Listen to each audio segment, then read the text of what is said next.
السلام علیکم ویورز، یہ پرانے زمانے کی بات ہے۔ اس دور میں اسکولوں کی تعداد بہت کم ہوتی تھی۔ کئی گاؤں چھوڑ کر ایک اسکول ہوتا تھا، اس لیے بچے دور دراز کا سفر طے کر کے اسکول آیا کرتے تھے۔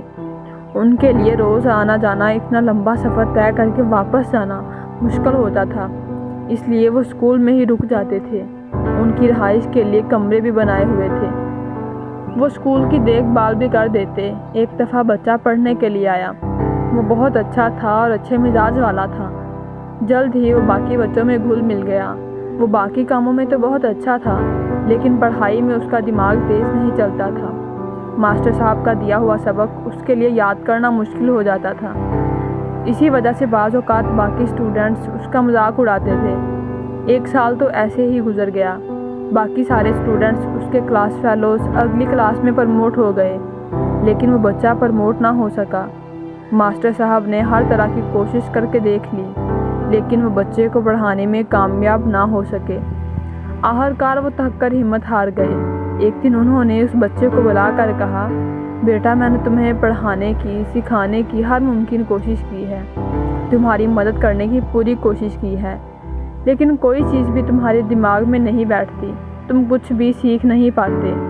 ہو سکتا ہے کہ تعلیم تمہاری قسمت میں ہی نہ ہو، اس لیے بہتر یہی ہے کہ تم گھر چلے جاؤ اور اپنے باپ کے ساتھ کھیتی باڑی سیکھو۔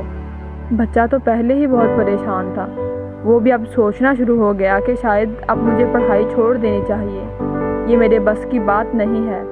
استاد کی باتیں سن کر اس نے پڑھائی چھوڑنے کا فیصلہ کر لیا۔ دکھی دل کے ساتھ اس نے اپنے استاد اور اسکول کو خدا حافظ کہا اور اپنا سامان سمیٹ کر گھر کی طرف روانہ ہو گیا۔ گرمیوں کا موسم تھا۔ اسے چلتے چلتے دوپہر ہو گئی۔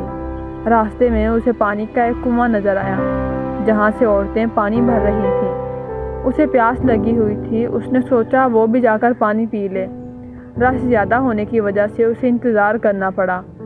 تب ہی اس کے پانی پینے کی باری آئی۔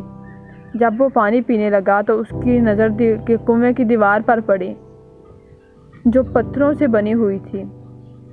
اس پر کچھ نشان پڑے ہوئے تھے۔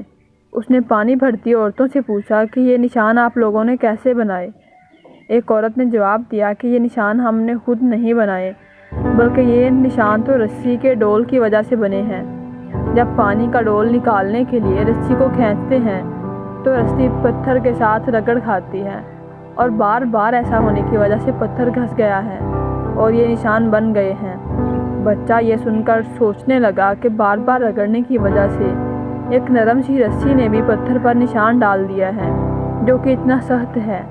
بار بار رگڑنے کی وجہ سے اس پر بھی نشان ڈال دیے ہیں، تو پھر میں بھی بار بار کوشش کر کے، پریکٹس کر کے کیوں نہیں پڑھ سکتا؟ اس واقعے نے اس پر بہت اثر کیا اور اس نے اسکول واپس جانے کا اور دوبارہ پڑھائی کرنے کا ارادہ کر لیا۔ اب اس نے ایک نئے جذبے کے ساتھ پڑھائی کرنا شروع کر دی۔ اس نے سخت محنت کی، بار بار پریکٹس کی۔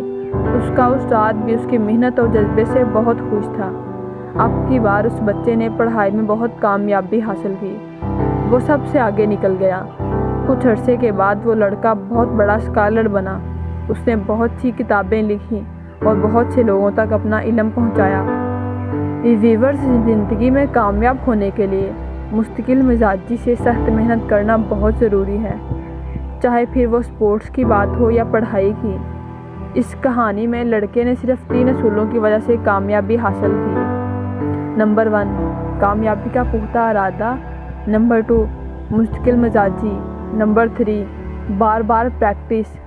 اس لیے میں اس کہانی کے ذریعے ان تمام اسٹوڈنٹس کو یہ پیغام دینا چاہتی ہوں کہ اپنی زندگی میں یہ 3 چیزیں لے کر آئیں اور زندگی میں ہر روز کچھ نیا سیکھو، نیا کرو، لرن کرو اور زندگی کی نعمتوں سے فائدہ اٹھاتے ہوئے کامیابیاں حاصل کرو۔ اللہ حافظ۔